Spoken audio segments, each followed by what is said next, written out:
I want you to hit me as hard as you can.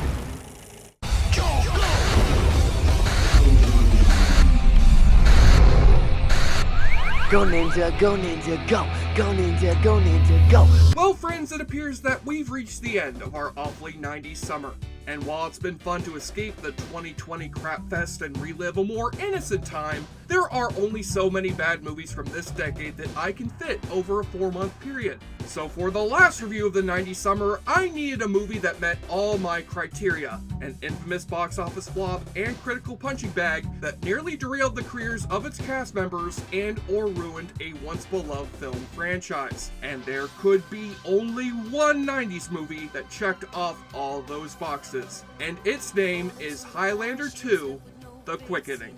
The saga of Highlander began back in 1986, when the tale of an immortal Scottish warrior from the 16th century who faces off against his sworn enemy in modern-day New York City was met with middling reviews and weak box office during its initial release. But thanks to the film's fascinating lore and its rocking soundtrack from Queen, Highlander quickly gained a cult following all over the world that helped the franchise live on in the form of live-action TV shows, Saturday morning cartoons, comic books, and a series of theatrically released sequels, beginning with the 1991 sequel that reunited the original film's director, Russell Mulcahy, with the starring duo of Christopher Lambert as the immortal Scotsman Connor MacLeod and Sean Connery as his resurrected teacher, Ramirez. However, with the movie being filmed for cheap in Argentina amidst the country's financial crisis in the late 1980s, the production's insurance company took creative control away from Mulcahy so they could make the film into a certified moneymaker, with Mulcahy leaving the movie's premiere 15 minutes in out of disgust towards the final product. And when Highlander 2 hit theaters, both audiences and critics were just as disgusted with the movie as its director was, with Roger Ebert calling it the most hilariously incomprehensible movie I've seen in many a long day, and many deeming the film's theatrical cut as not just one of the worst sequels, but one of the worst movies ever made. But with Russell Mulcahy re-editing the movie into the Renegade version in 1995, and the producers re-editing the movie further as the special edition in 2004, I'll find for myself whether those modifications can help Highlander 2: The Quickening erase its unsavory reputation. And just so we're clear, I'm only going to watch the special edition that is readily available on streaming services. I am not going through the trouble of finding the Renegade version, or either of the two theatrical versions, and I'm certainly not waiting around for the rumored release of the Sean Connery butthole cut. Because hasn't the world suffered enough bullshit this year already? For God's sake! Since immortals can't fight on holy ground, let them instead clank their beer glasses instead of their swords, and fight for the prize of the awfully good drinking game. Take a double shot when we open, just like the first movie did, with a card of text establishing the movie's backstory, which states that we've moved from the first movie setting of mid-80s New York City to the not-too-distant future of 2024, when industrial pollution has damaged the ozone layer so much that an electromagnetic shield was placed around the Earth in the year 1999 to protect us from the sun's ultraviolet rays, after which I presume they replaced the polar ice caps with a giant fucking ice cube, all thanks to the help of our titular Highlander, Connor MacLeod, played by Christopher Lambert, who we last saw defeating the dreaded Kurgan and winning the prize given to the last immortal standing of unlimited knowledge. Presidents, diplomats, scientists, I can help them understand each other. And having used that newfound knowledge to save Earth from the depleted ozone layer, the now mortal MacLeod has aged into an old man, whom we find dozing off during an opera performance, which brings back memories of MacLeod's past life. Remember, Highlander.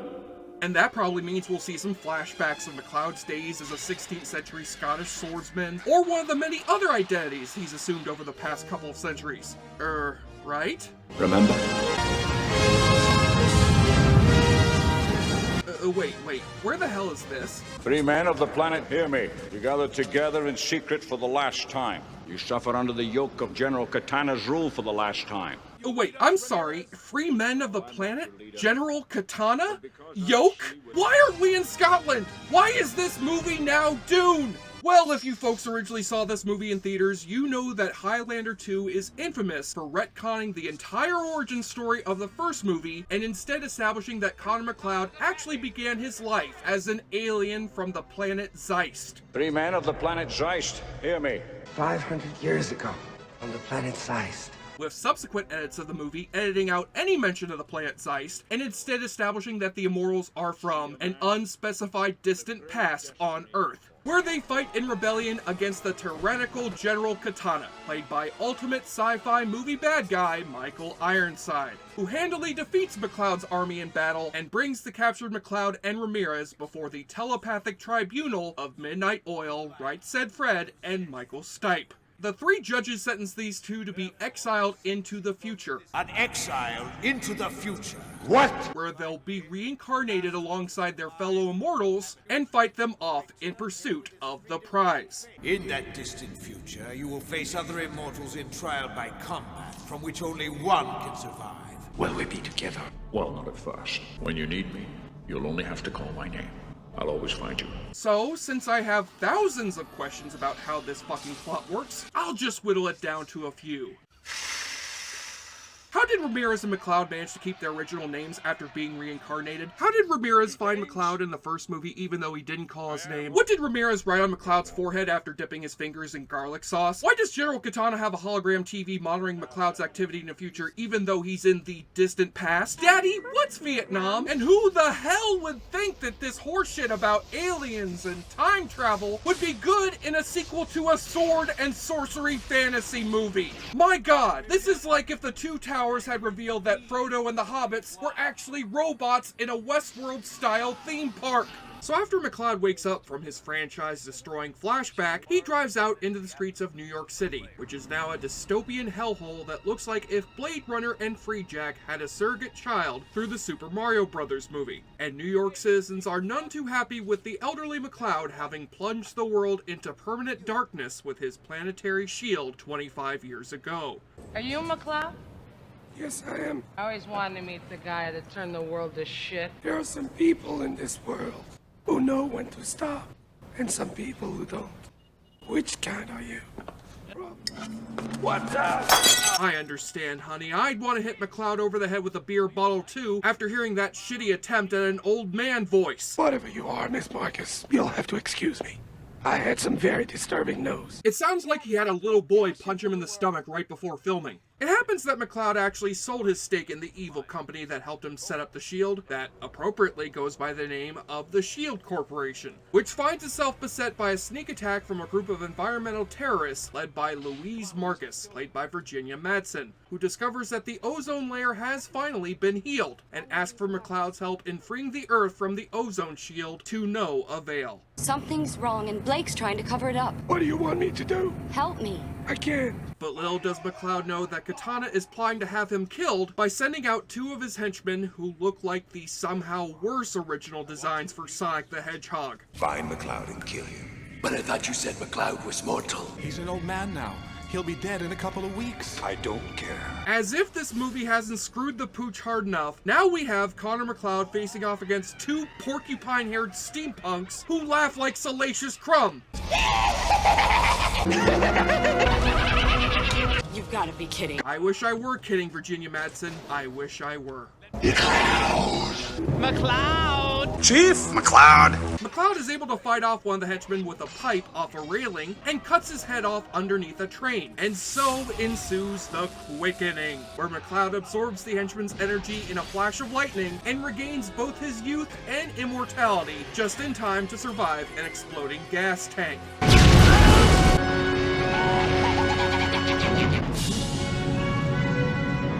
Okay, so his clothes and hair are apparently immortal as well? Does he buy his jackets from Highlander's End? And why the fuck is he riding a hoverboard? His last name is MacLeod, not McFly! You bozo!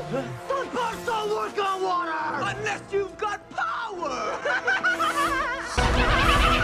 So after decapitating the second henchman and undergoing another quickening, MacLeod calls out the name of his old mentor, Ramirez.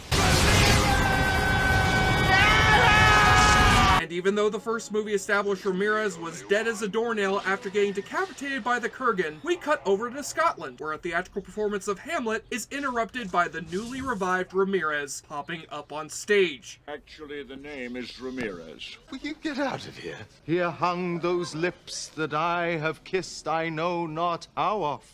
Sir, whatever you gentlemen felt for each other when your friend was still alive is certainly none of my affair. What's your fucking game, shithead? Shithead? What's a shithead? You know what? I'm fine with this. I'd be cool if the rest of this movie was just Sean Connery improving his way through a production of Hamlet. I shall be on my way and leave you to converse with your scum.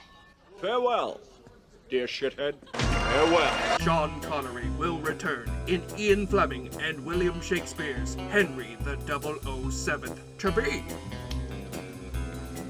Not to be. Where Sean Connery's appearance in the first movie made an already good flick even better, his role in the sequel is the best part of a truly terrible film, as Ramirez walks into a fancy tailor shop to exchange his natty old threads for a snazzy new suit. In a scene which is clearly just an excuse for Sean Connery to sit on his ass with a cigar and some scotch while still being paid obscene amounts of money. But since it's gonna take some time for Ramirez to fly from Scotland to New York City, We're gonna die! We must unfortunately cut back to our main story, which even our characters can't make any goddamn sense out of. Okay, now let me just see if I can get this straight. You're mortal there, but you're immortal here until you kill all the guys from there who have come here, and then you're mortal here. Unless you go back there, or some more guys from there come here, in which case you become immortal here again. Something like that. And just when Virginia Madsen thought Dune was the last time she'd have to drop clunky exposition in a confusing sci-fi movie. And how is that the second time I've referenced David Lynch's Dune? Meanwhile, General Katana decides to travel into the future to kill off MacLeod himself, where he crashes right into a subway train. Yes! And since we need an excuse to rip off that scene in the last movie where the Kurgan went for a joyride around New York, Katana heads to the front of the train and commandeers it so that Michael Ironside can compete with Willem Dafoe for the creepiest face in a shitty 90s sequel award. Give me more! Let's have some fun. I don't know what's more unbelievable, that this train can go up to 700 miles an hour, or that nobody is filming this crazy-ass train ride with their cell phone to put it on World Star Hip Hop. What with people bleeding out their mouths, babies bouncing off of train seats, and a dude's eyes popping out of his skull.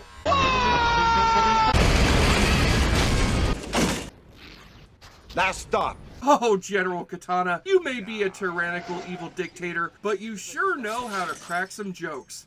Put all this on my tab. This sure doesn't look like Kansas, does it? This is no way to treat your #1 draft choice. Even though you come from the past and have no frame of reference for making jokes about the Wizard of Oz or sports drafts. But then again, Michael Ironside has admitted himself he didn't give a shit while making this movie, because the screenwriters clearly didn't give a shit while they were writing it. As demonstrated here when MacLeod is visiting the grave of his love interest from the last movie, Brenda Wyatt, who was killed by the sun's ultraviolet rays after contracting "we couldn't get the original actress back so we have to cover up your face" disease, and Katana stops by to goad MacLeod into a fight. I was ready to kick back, crawled, and die. And now I'm back to square one, immortal. Again. Let's see who goes back after all. I rather like this place. I just might stay. Get off! Remember the golden rule, Highlander. We must never fight on holy ground. Okay, wait, we're still following the first movie's rule of not fighting on holy ground, even though this sequel has already wiped its ass with that first movie and flushed it down the drain? Ashes to ashes, dust to dust. If you don't take it out and use it, it's going to rust. And did Katana just make a joke comparing a sword to a dick? This character is like if Thanos was played by Andrew Dice Clay. Speaking of Michael Ironside, Highlander 2 borrows more than a little from the dystopian future envisioned by Paul Verhoeven in both Total Recall and RoboCop. You've got a terrorist group trying to take down an evil corporation that refuses to give these people air, or in this case, refuse to give them sunlight. You got TVs all over the city that play news programs and commercials which give us a peek into the film's consumerist future, one of which is an admittedly funny airplane safety video. In case of fire, place smoke hood over your head and crawl to your nearest exit. Thank you for flying with us and enjoy Enjoy your flight. And you have MacLeod facing off against the heartless chief executive who now controls the S.H.I.E.L.D. Corporation, David Blake. Played here by a guy well familiar with playing jackasses, John C. McGinley. Maybe one day the ozone layer will repair itself. That would indeed be a great day for the human race, wouldn't it? But it really makes no difference anymore, since you built the shield to last forever. Well, this is certainly a shock to find John C. McGinley playing such an evil corporate bastard, especially after hearing his character's exaggerated bad guy laugh.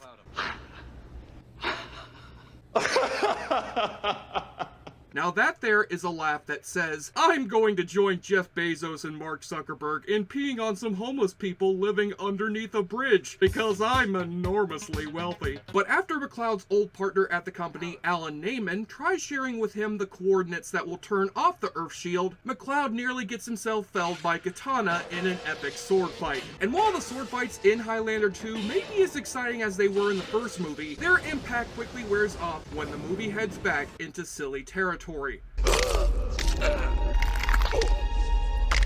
Is this now going to turn into a gender-reversed remake of Death Becomes Her? Katana, I can see my ass. So Katana decides the next best method of killing MacLeod is by joining up with the evil head of the S.H.I.E.L.D. Corporation, who orders the intruding Katana to be shot down in cold blood. Again, ripped straight out of RoboCop, only for the immortal Katana to get back up and break out some killer chiropractic skills on Blake's bodyguard. That's right, I'll ease the tension out of your neck right after I ease the life force out of your body! And somewhere in the corner, Bane is taking furious notes for his meeting with Ben Mendelsohn. So after Blake has MacLeod's old partner locked up for spilling the beans about the ozone layer, who can now help MacLeod and Louise break into S.H.I.E.L.D. headquarters to turn off the planetary shield? Greetings, Highlander. You called? Here I come to save the movie! Yes, when Ramirez finally reunites with MacLeod to help defeat the forces of evil once more, the reignited chemistry between Christopher Lambert and Sean Connery helps take this movie from unintentionally hilarious to genuinely enjoyable, even if only for a fleeting moment. Watch it! Watch what? Watch what? The sculpture! That's a sculpture? Now you are being ridiculous. You created that monstrosity? It was necessary at the time. So was Noah's flood, but that at least served its purpose. MacLeod, your time is now! What the fuck, dude? You broke my glow. I'm sorry, bro. I thought it was plastic. Hit it, dude! But then things go right back to ridiculous when MacLeod and Ramirez get shot down in a hail of bullets while driving their car into S.H.I.E.L.D. headquarters, where the two immortals pop back up to life and give the medical examiner quite the shock. You boys are dead. Larry! And after MacLeod and Louise get the other half of the coordinates from the imprisoned Dr. Neyman, before he gives us the least convincing death scene this side of Talia al Ghul, our three heroes are caught by Blake and Katana inside of a death trap where they face off against an encroaching ceiling fan. And since C-3PO and R2-D2 are nowhere to be found to save their lives, it's up to Ramirez to summon one last burst of magic and nobly sacrifice his life so that Sean Connery can go make a far more dignified cameo in Robin Hood, Prince of Thieves. If you can summon it all at one time, you can accomplish something glorious! Yes, how appropriate to break out the Scottish bagpipes for a character who's supposed to be a Spaniard. I'm not Spanish, I'm Egyptian. Will I ever see you again? Who knows, Highlander? Who knows? Ha! I'm just kidding. I'm never doing another shitty sequel for the rest of my career. Hell, Zardoz was a less confusing script than this bullshit. You go and ruin this franchise without me, Lambert. You're the man now, dog! So MacLeod and Louise make it to the top of the ozone shield, and after Blake reams out Katana for failing to stop them, Katana reacts by grabbing John C. McGinley by his Dr. Cox.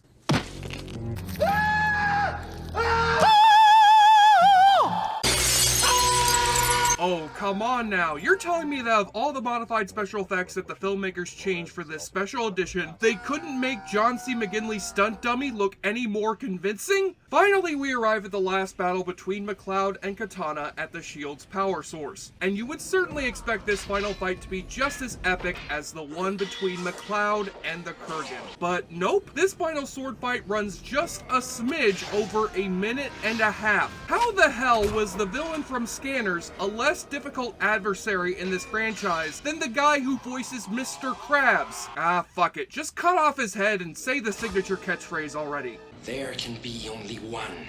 There can be only one. And after one final quickening, MacLeod jumps into the shield's energy beam and blows up its power supply, with the world finally able to see the sky again, and not a single person in the streets giving a shit about it. Hey, fuck you! But if you think that ending was too shiny happy people for your taste, you ain't seen nothing until you've seen the infamous fairy tale ending from the UK theatrical cut of Highlander 2, where MacLeod invites Louise to join him back on his home planet of terrible blue screen. Zeist. Come with me. I can't, and you know it. Sure you can. How? It's a can of magic.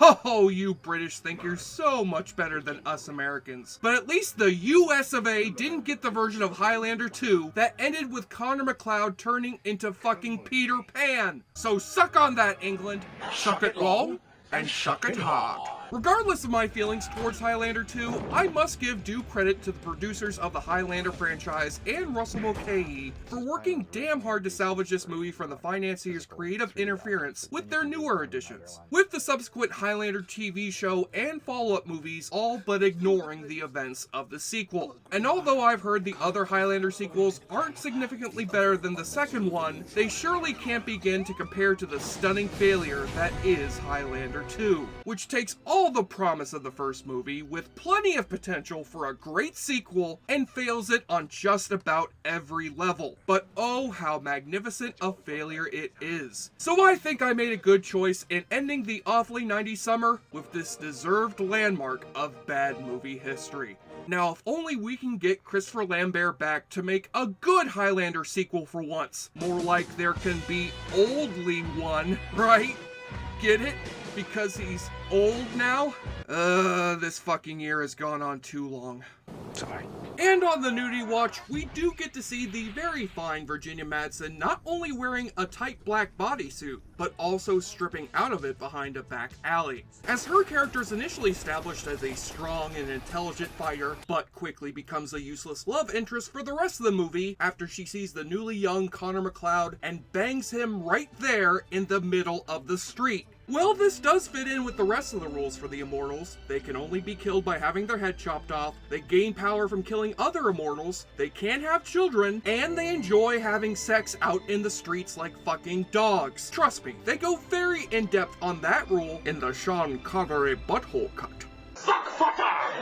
On the enjoyableness continuum scale from Bull to Bruce, Highlander 2, The Quickening, the special Renegade Zack Snyder edition, is best described by the film's critical consensus on Rotten Tomatoes. There should have been only one. And cuts off the Kurgan's head to claim the prize of 7 out of 10. It's a perfect watch for any bad movie viewer out there who wants to laugh forever.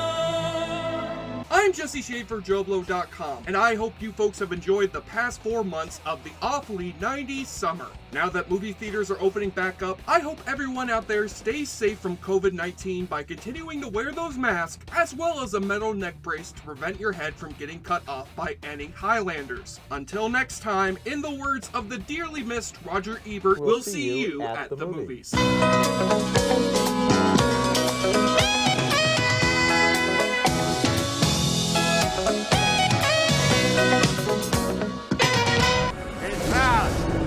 Got a light?